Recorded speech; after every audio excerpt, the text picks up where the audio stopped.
Nós temos reunião aqui na Tweede Kamer com a comissão que atende assunto na reino.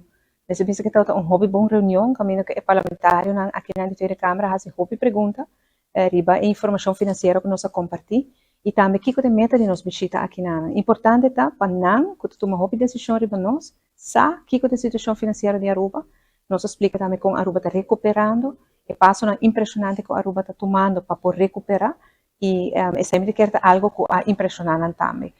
Nossa hobby pergunta, nós contestamos tudo e depois me tem também uma reunião separada com o woordvoerder, vocero, do partido VVD, com o parlamentário Kamenga, caminho que nós trata algum tema também separado de interesse comum que nós podemos trabalhar junto para assim nós podemos lograr mais coisas importantes para Aruba. Me também atrás riba boa reunião aqui na Tweede Kamer, me quer que compreensão tem e interesse seguro tem na parte para ajudar nós. Nós papel riba finanças, nós papel riba presupuesto, nós papel riba raft, nós papel riba co, nós papel riba landspaket. Tudo é tema importante para Aruba. Agora que nós atender também de nossa perspectiva para não bom informar hora de tomar decisão.